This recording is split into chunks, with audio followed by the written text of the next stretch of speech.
Estamos de vuelta en 7 Magazine, en las 7 de La Rioja, y ahora vamos a hablarles de historia, vamos a hablarles de cultura, de mucha tradición. Lo vamos a hacer con la revista Lararium, que estrena nuevo número, que ya ha salido precisamente al público, ya ha salido para conocerla, leerla y disfrutarla. Está con nosotros su director, Bruno Calleja Escalona. Bruno, ¿cómo estás? Aquí estamos, pues bueno, bienvenido. Pues aquí un número más en la mano, así que bueno, es un motivo de alegría y bueno, un motivo también de satisfacción. Desde luego que sí, y sumar números en una revista como esta es una buena noticia. Sí. Y hoy también se suma a esta mesa Félix Cariñanos, él es historiador, antropólogo. ¿Qué tal? Bienvenido, Félix. Muy bien. Y con una participación importante dentro de este número de la revista.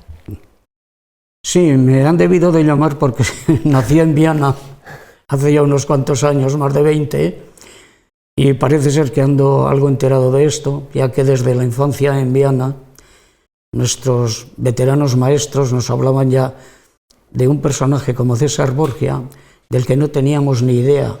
Nos dicen que fue muy importante y cómo vino desde Italia a morir aquí, como podía haber venido a alguna localidad de La Rioja Alavesa o alguna localidad de La Rioja.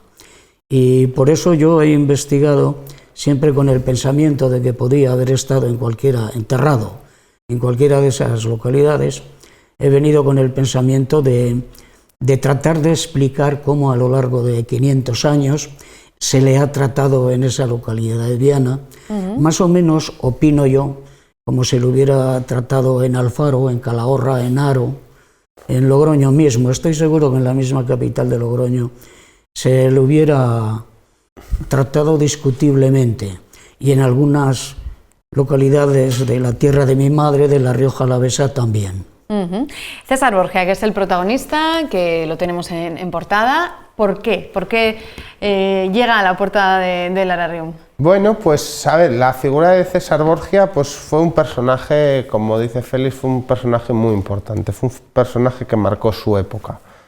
Y un personaje que lo tenemos aquí cerquita, lo tenemos en Viana, y que bueno, que siempre hemos conocido y que, pero bueno, pues un poco se ha resonado de que bueno, este año se cumplen 515 años de su fallecimiento, de su muerte en la Barranca Salada en Viana. Entonces bueno, pues nos ha parecido una efeméride, no es una efeméride redonda, no es un número, pero bueno, sí que es un número un poco así chocante. Entonces, bueno, pues 515 años, pues ¿por qué no conmemorar esos 515 años de la muerte de, pues eso, del que fuimos quien inspiró a Maquiavelo para crear El Príncipe del Renacimiento?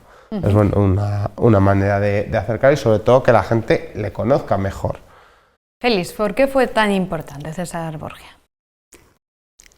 Para nosotros es importante, y en su tiempo lo fue, sobre todo gracias a su padre.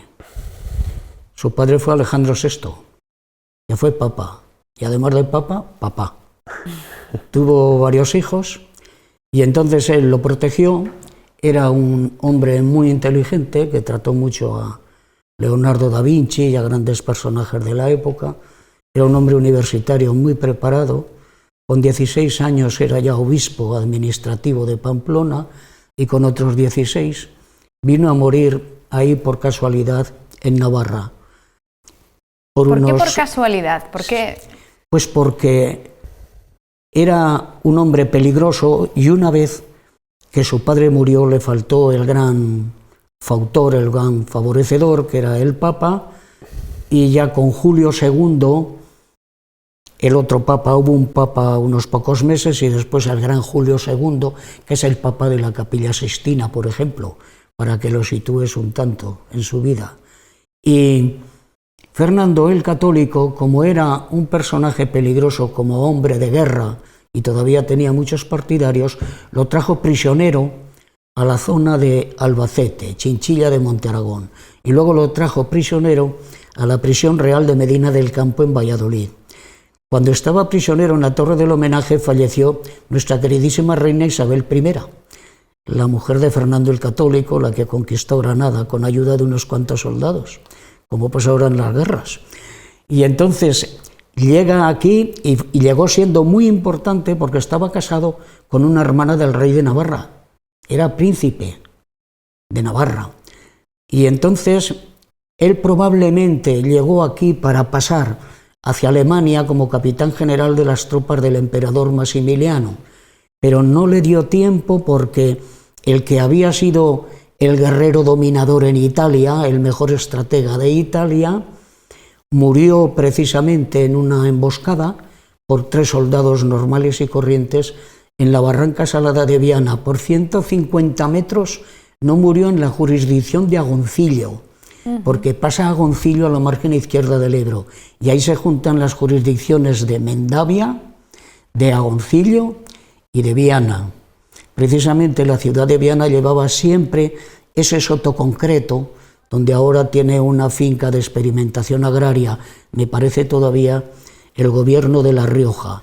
Pero en Italia, si alguna vez has tenido la suerte de estar en Roma y vas al Vaticano, te enseñarán las estancias de los Borgia y te demostrarán que aquel Papa Borgia, que provenía de la zona de Játiva y de Gandía y de Valencia, fue un papa extraordinario y el más inteligente de la familia Borgia, de todos. Ahí es nada. Bueno, pues ya hemos contextualizado un poquito más la figura de César Borgia, de su padre también, en este caso, de por qué es en este caso portada también de este número, pero hay mucho más dentro de esta edición. Pues, ¿qué encontramos, Bruno? Bueno, pues sí que es cierto que encontramos, bueno, pues como siempre las secciones clásicas, pues la narrativa, la poesía, la filosofía, los relatos y por supuesto la historia también.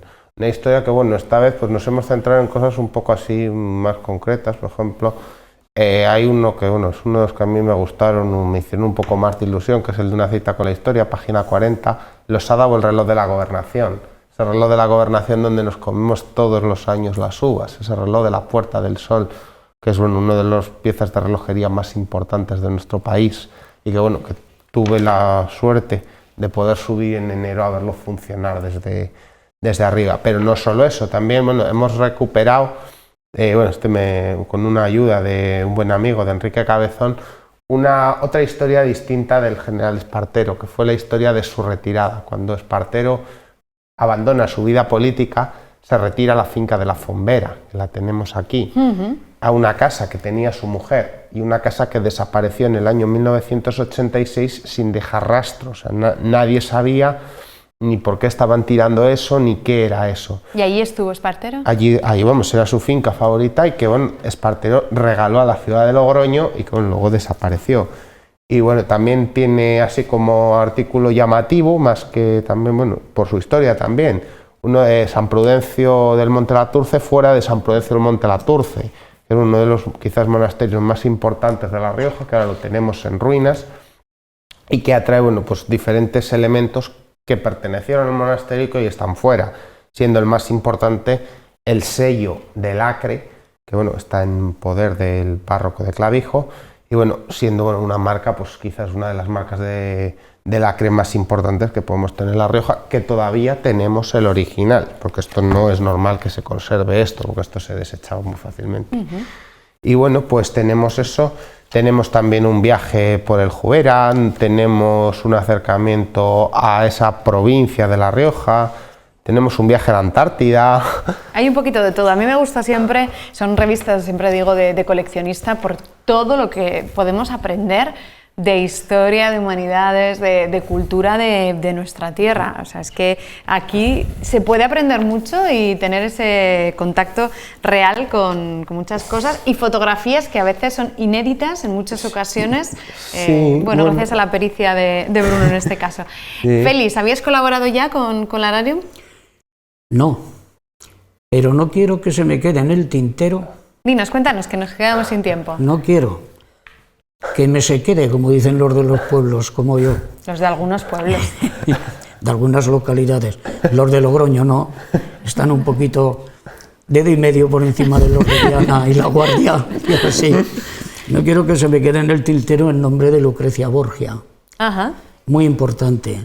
Yo, precisamente aquí, la revista incluye una fotografía de la comparsa de gigantes de Viana, de gigantes y cabezudos, donde aparece el gigante de César Borgia y aquí la mujer de César Borgia, que era una princesa de Navarra, Carlota de Albret, que tiene el rostro de una famosa actriz italiana, modelo de alta costura, puesto que Aitor Calleja, que ha sido el que ha restaurado los gigantes de Calahorra y de otros lugares de La Rioja, está haciendo ahora un artesano navarro que tiene un magnífico taller con bastantes mujeres, que yo las he visto trabajar en las vestiduras de los gigantes.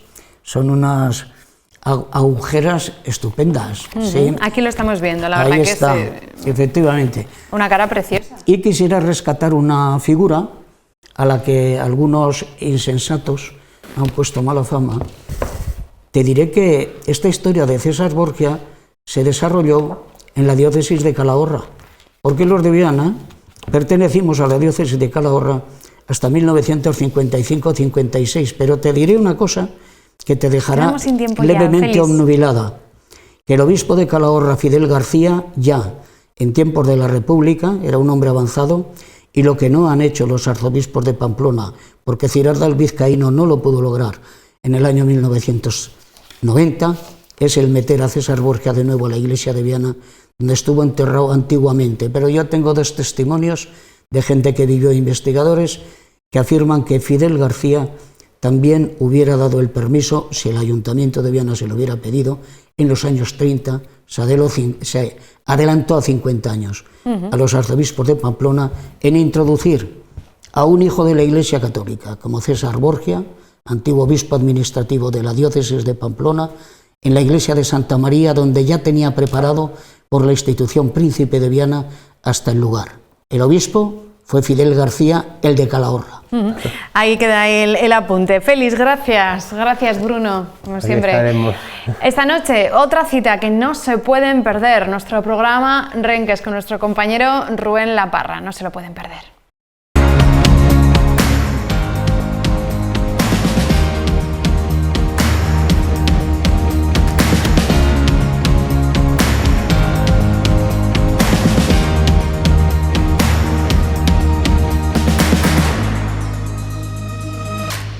Bienvenidos una semana más a Renques. La colza está al alza y prueba de ello es el incremento de hectáreas sembradas este año. La colza es una planta, una crucífera, es una planta que se extrae aceite de colza, un aceite de una gran calidad. Se utiliza para, se utiliza todo lo que es la semilla, para biodiesel, para cosmética y para la torta que queda para alimentación animal, o sea que se aprovecha todo, absolutamente todo.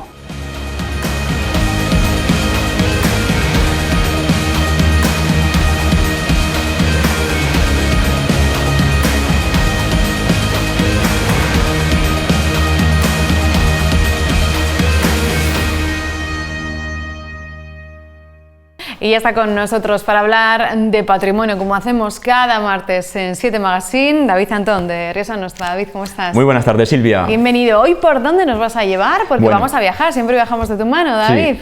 Hoy, contra todo pronóstico, no nos vamos a ir a la montaña. ¿No vamos a subir montes? No, hoy no subimos montes, no nos vamos a inmiscuir en nuestros bosques que en tan esplendor de verde están durante estas fechas, pero nos vamos a ir a ver unos parajes tremendamente bonitos que suelen pasar desapercibidos, salvo que seamos de alguna de las localidades colindantes, pero desde luego que son de una tremenda belleza paisajística, como se puede ver durante estos meses de primavera, también se pueden ver durante el resto del año, pero quizás ahora, con todo este esplendor y explosión primaveral de colores, pues resulta bastante atractivo para ir a verlo. Yo he de confesarte que una vez, que no voy a desvelar una de las localidades que vamos a hablar sobre ella, una vez que pasé, la vi por la carretera, me quedé alucinando de que esa localidad tan preciosa estuviese en La Rioja y, bueno, para mí era tremendamente desconocida. Llama la atención porque sí que ahora desvelo que nos vamos a ir a Valpierre, es una llanura, una meseta sobre una altitud media de 600 metros,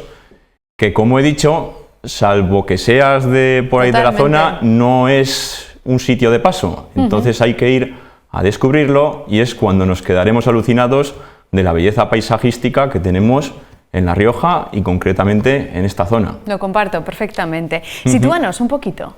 Bueno, pues nos vamos a ir a Valpierre. Como he dicho, se encuentra en la zona de La Rioja Alta, es una llanura de aproximadamente 30 kilómetros cuadrados de extensión, y sobre el origen etimológico del nombre de Valpierre, pues bueno, existen varias disertaciones. La más comúnmente aceptada es Valle de Piedra, pero bueno, estamos hablando de un sitio donde antiguamente hubo muchas batallas, muchas disputas por hacerse con las posesiones de toda esta zona, sobre todo entre Castilla y Navarra, y cuando a los más viejos del lugar se les preguntaba que cómo va la guerra, muchos decían, va al pierde, o sea, vamos perdiendo. Ajá.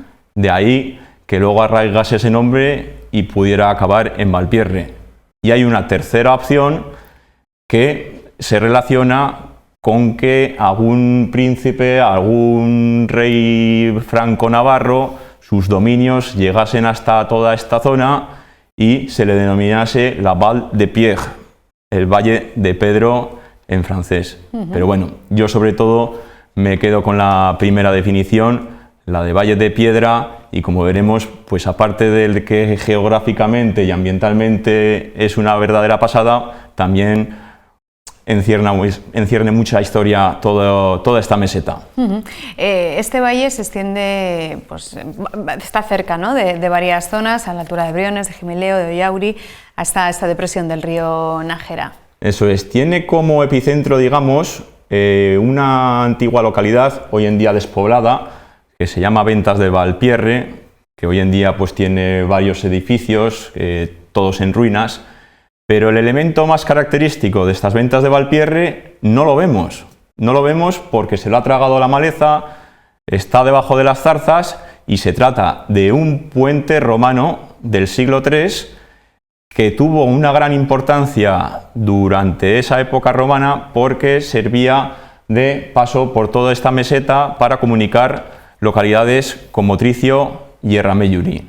El paso de toda esta calzada romana lo hacía por esta llanura y tenía como nodo de comunicación una antigua población de época romana que se llamaba Atiliana. Entonces este puente pues servía de paso para llegar desde estas Ventas de Valpierre hasta esta mansión romana llamada Atiliana, y bueno, en definitiva, es una de las reivindicaciones que venimos haciendo desde Rioja Nostra. Se tiene que recuperar, el puente sigue estando ahí. O sea, hay un puente romano, hay un puente romano por la maleza en veremos esta zona. Alguna fotografía en la que hoy en día pues es todo maleza, pero hace unos cuantos años, hacia el año 2015 creo que se desbrozó y apareció el puente y sigue estando. Este puente, con el paso del tiempo, en la época medieval, en la época moderna, sufrió modificaciones.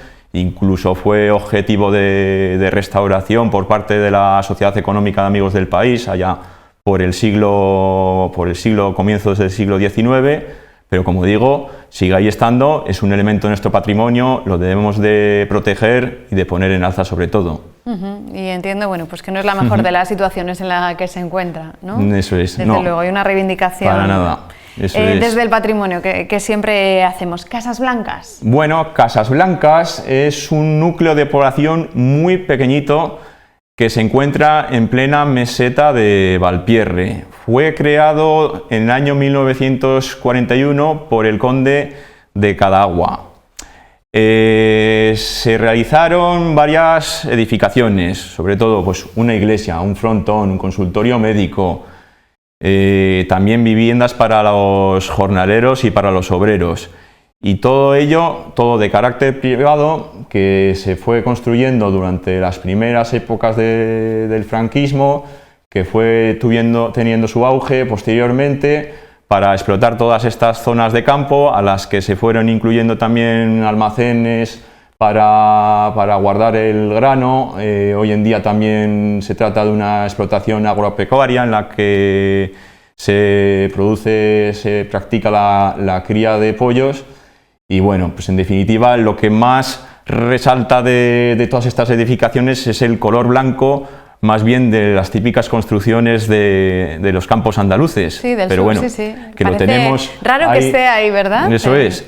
Y luego, junto a ello, junto a Casas Blancas, a escasos metros, casi ni 1 kilómetro, tenemos una pedanía hoy en día de Sant Torquato que se llama Santa Gertrudis, que según entramos casi estamos saliendo de este pequeño pueblo. Sí, es cierto. Pero bueno, tiene una llamativa ermita, iglesia llamada de Santa Gertrudis también. Que es de lo poco que tiene. Eso es, que tiene una ermita, una torre fuerte y dos edificaciones más. Y posiblemente el nombre de Santa Gertrudis vendría de que cuando los condes de Herbías, que fueron los que ordenaron levantar este poblado, en aquella época esta santa, Santa Gertrudis, tenía mucha devoción. Estamos hablando de finales del siglo XVIII. Era una santa de origen alemán que, como digo, pues entonces tenía bastantes devotos y posiblemente los condes de Herbías fueran devotos de ella y pusieron este nombre a esta pequeña aldea. Santa Gertrudis.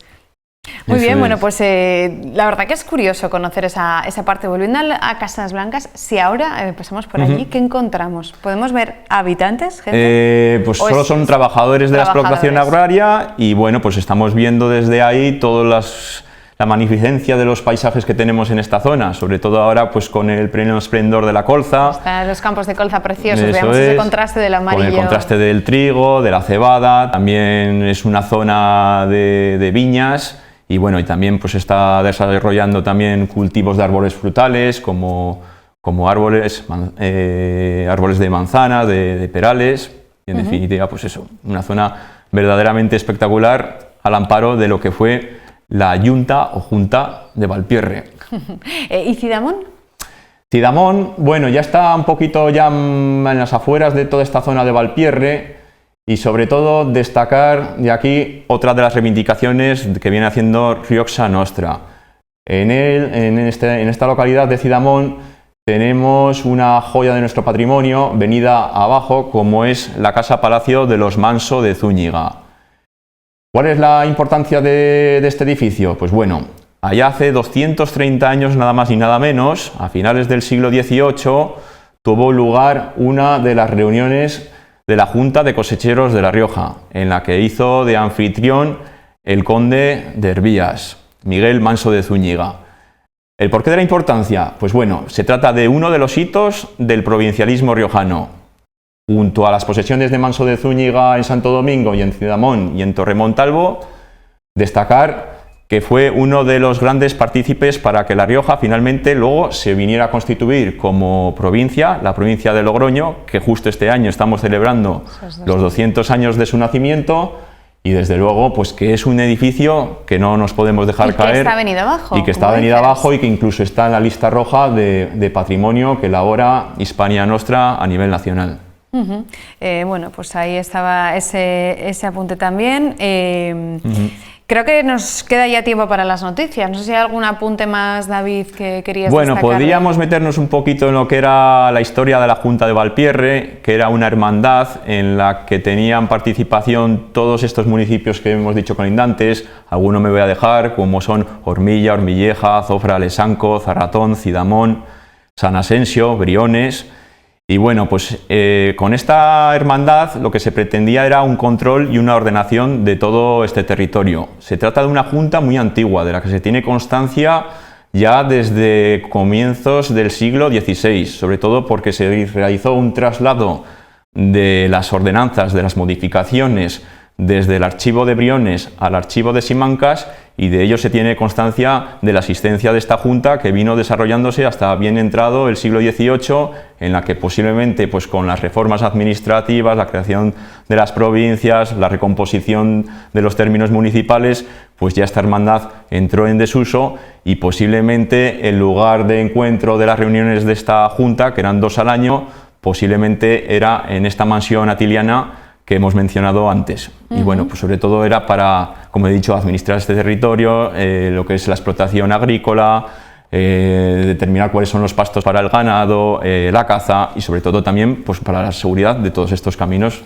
que transcurrían por por toda esta llanura de Valpierre. La gestión en múltiples ámbitos, en este caso. Vamos con noticias de actualidad que siempre nos gusta repasar cada martes de la mano de Rioja Nostra. ¿Por dónde empezamos? Bueno, muy rápidamente nos vamos hasta Alfaro. Parece que está teniendo gran acogida la campaña de crowdfunding.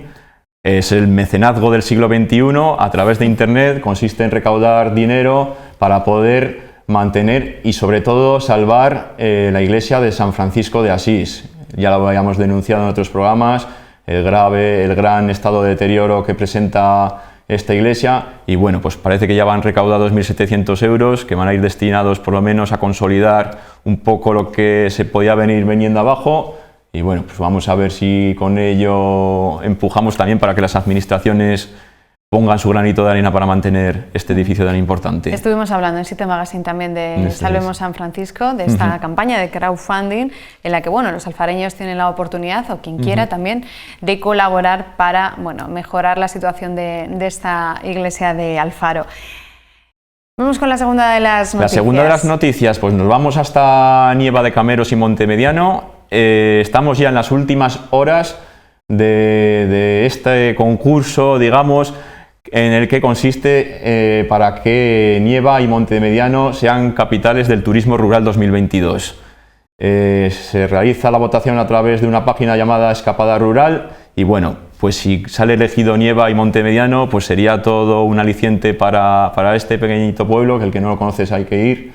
Desde luego que es una auténtica pasada, como digo, en pleno Camero Nuevo, y bueno, pues tenemos las últimas horas para votar, anímense y a ver si sale adelante. Repite, ¿cómo puede hacer la gente para votar? Hay que meterse en una página que se llama escapadarural.com, en la que además creo que se sortea un fin de semana entre todos los que voten, y bueno, hay que votar la opción de Nieva de Cameros y Montemediano. Bueno, pues ahí está, el registro para la opción riojana, en este caso. Tiempo para una tercera noticia, David. Y la tercera y última, pues bueno, volvemos otra vez a las andadas, sobre todo a visitar nuestro patrimonio, y lo hacemos este sábado en Albelda de Iregua. Vamos a ver el patrimonio de la localidad, nos acercaremos a la iglesia de San Martín, veremos el facsímil, la réplica del códice albeldense que se encuentra en el ayuntamiento, y bueno, y si podemos pues también disfrutaremos de uno de los sitios emblema del municipio, como es el Scriptorium, y bueno, pues hay tiempo para inscribirse. ¿Cómo puede hacerse? Se puede hacer a través del correo electrónico de riojanostra@gmail.com, a través también de las distintas redes sociales se pueden poner en contacto, y bueno, pues colaboramos y participa también la Asociación para la Historia de Albelda, que muy gustosamente nos va a hacer de anfitriones de la visita, y bueno, pues a través de los distintos canales se pueden apuntar a esta visita, tanto socios como no socios de Rioja Nostra. Bueno, pues quien quiera pasar una buena jornada además de la mano de Rioja Nostra puede hacerlo y conocer un poquito más de nuestra historia. David, gracias. Gracias a vosotros. Gracias.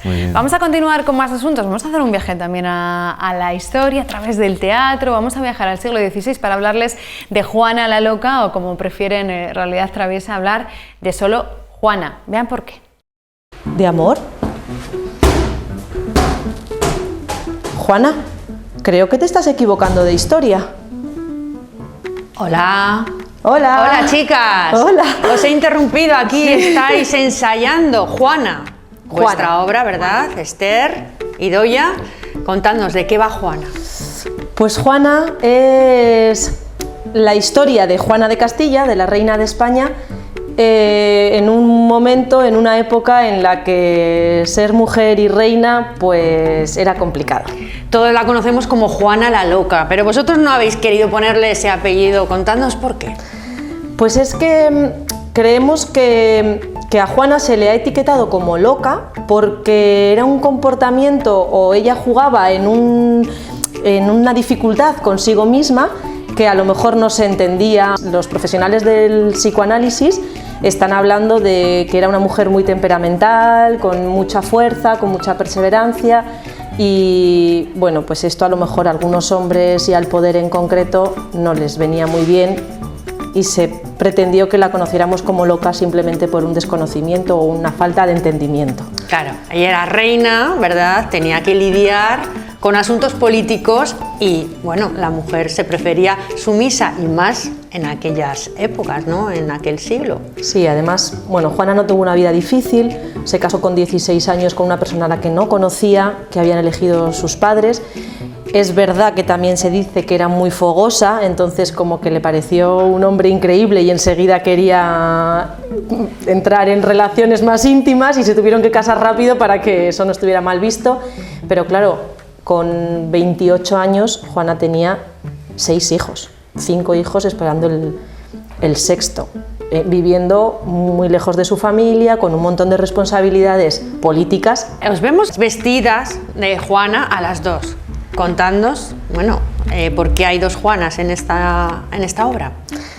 Queríamos reflejar por qué a lo mejor a esta mujer le habían tratado de loca, viviendo como una dualidad interna que ella podía haber sufrido en el tiempo en el que estuvo viva. Entonces, lo que queremos reflejar es la esencia femenina o la energía más femenina en conflicto con la energía masculina, y hemos querido relacionarlo, pues la energía más masculina, que es, en este caso es la que yo represento, pues la que tiene que responder a las alianzas políticas, a las estrategias, al poder, al control más territorial, y la energía femenina, pues la que atiende a las hormonas del embarazo, al cuidado de los niños, a la educación, al no abandonar tus raíces, ¿no? Pues como esta mujer con tanta fuerza y con tantísima responsabilidad en los dos lados vivió, y entonces jugamos mucho en ese conflicto en escena.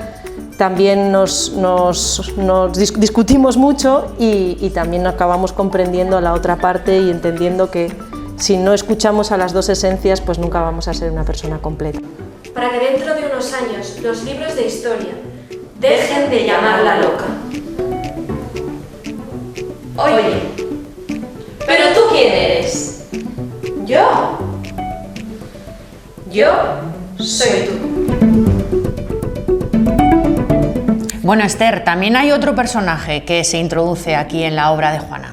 ¿Quién es? La doctora Geri es una psicoanalista que de hecho es una mujer real que conocimos, con la que pudimos contactar a la hora de crear todo el proceso de la dramaturgia de la obra de Juana, y es una mujer que hace 20 años hizo un estudio de psicoanálisis sobre la figura de Juana de Castilla para un poco desmentir todas estas ideas y todos estos prejuicios que había en torno a esta mujer, y sobre todo para algo que ella comenta en el psicoanálisis que hace es que no se puede juzgar a una persona que vivió hace siglos desde lo que conocemos ahora y desde los escritos que nos han llegado a la actualidad, porque realmente están dentro de la realidad de el que los escribió o la que los escribió. Entonces no es viable juzgar a una persona o hacer un psicoanálisis de una persona que no conoces actualmente.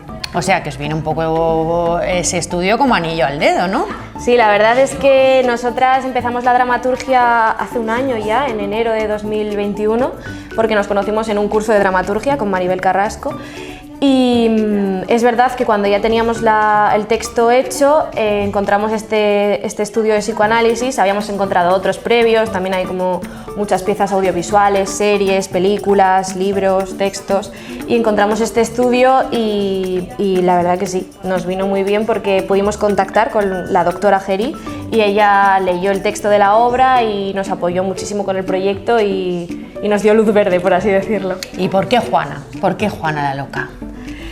Pues fíjate, porque fue muy curioso, porque nosotras queríamos crear un texto que hablase sobre la violencia de género y sobre cómo es la figura de la mujer, ¿no?, hoy en día. Entonces, nos pasó que de repente empezamos a hablar de la figura de Juana, porque investigando apareció, y nosotras mismas no la conocíamos, o sea, sabíamos quién era Juana de Castilla, pero no sabíamos nada ni de por qué se le llamaba loca, ni de cuál era la historia, ni de que estuvo encerrada en medio siglo. O sea, no teníamos ni idea y nos pareció fascinante la historia y dijimos, por favor, tenemos que contar esto, o sea, es como nos ha llegado y tenemos que hablar de ella. Bueno, esto surge de una colaboración, ¿no?, entre las dos compañías, ¿no? Sí. Sí, entre La Provinciana, que es mi compañía, y Realidad Traviesa, en la que están Idoia, Miguel Carrera, que es quien se ha encargado del diseño de luces, también nos hace los técnicos. Y bueno, luego también tenemos como diseñadora de vestuario Anca Petrey y como colaboradora, voces en off, diseño de cartelería, a Maya Salaverría, que también es de la compañía. Bueno, vosotras necesitáis, pues eso, colaboración de mucha gente, ¿no? Para llevar a cabo una obra, ¿no? De teatro. Hombre, por supuesto, al final lo que se ve es a las actrices o a los actores que están en escena, pero siempre tiene que haber un equipo y al final también en una comunidad pequeña que nos conocemos todos, lo bonito es eso, ¿no? Como colaborar entre los artistas y generar un contenido de calidad y que cuente historias, pero en equipo, que es al final lo que tiene el teatro. Bueno, Esther, me han dicho que cantas muy bien, así que me vas a tener que cantar una canción de la obra, un pequeño adelanto. Claro. Me llaman Juanita la loca, hija de reyes, pero no tengo voto, no tengo boca. Me llaman Juanita la loca, qué fácil es juzgarme sin conocerme ni valorarme. Me llaman Juanita la loca. Yo no estoy loca, yo no estoy loca, yo no estoy loca.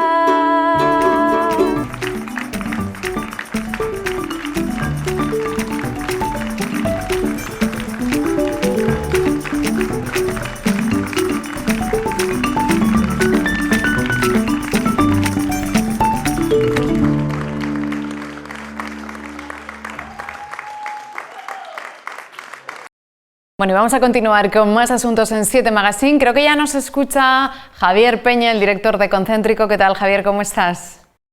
Hola, ¿qué tal? ¿Cómo estáis? Bueno, lo primero, enhorabuena, ¿no? Por ese premio que recibí ayer el Festival Concéntrico, ese galardón con la Estrella de Europa. Gracias, porque fue muy emocionante compartirlo en la plaza del Ayuntamiento, ¿no? Con tanta gente que ha hecho posible el festival, ¿no? Es una emoción que compartimos con la ciudad, porque al final la plaza del Ayuntamiento es el lugar donde ocurren tantas cosas, ¿no? Que para nosotros fue fascinante encontrar tanto las palabras del alcalde, Pablo Hermosel Mendoza, que fue el que pudo dar forma, ¿no? A ese galardón, y también compartirlo con la presidenta del gobierno, con Andreu, y tantas autoridades que al final, bueno, pues que dan una pausa, ¿no? También al proyecto, ¿no? Y que nos permiten mirar hacia atrás, ¿no? Y sentirnos también satisfechos, ¿no? De lo construido, no solo por nosotros, sino con toda la ciudadanía que se hace partícipe del proyecto y que es el verdadero garante, ¿no? De que sigamos adelante. Sobre todo se premiaba esa vocación por profundizar en la construcción también de las ciudades europeas. Sí, justo hoy que estamos en Madrid porque presentábamos en el Goethe Institute un avance de programación, hemos visto cómo hay tantas entidades que forman parte del proyecto que para nosotros es una suerte contar con ellas y profundizar en temas que muchas veces, pues bueno, no se pueden dar en el contexto concreto local, ¿no? Con lo cual, siempre profundizamos en ideas, aprendemos de ellos, ¿no? Y tiene un flujo continuo entre tantas ediciones que nos permite siempre seguir aprendiendo con ellos y estudiando de sus autorías, y que al final luego compartimos en Concéntrico este año en la 8ª edición del 1 al 6 de septiembre. Bueno, precisamente en Madrid acogía esta mañana la presentación institucional de Concéntrico, en la que se han avanzado los nombres de esos 20 equipos procedentes de 18 países que van a participar en la nueva edición del festival. Ya está prácticamente todo engranado, Javier, para esta nueva edición. Nos queda mucho trabajo, porque al final damos cuenta que ahora estamos todavía como en una fase muy inicial del desarrollo de las propuestas. Ahora estamos viendo las sillas de Izaskun Chinchilla, que aún está abierto el aplicativo para que todo el mundo pueda codiseñar una serie de sillas que van a estar ocupando las diferentes partes de la ciudad.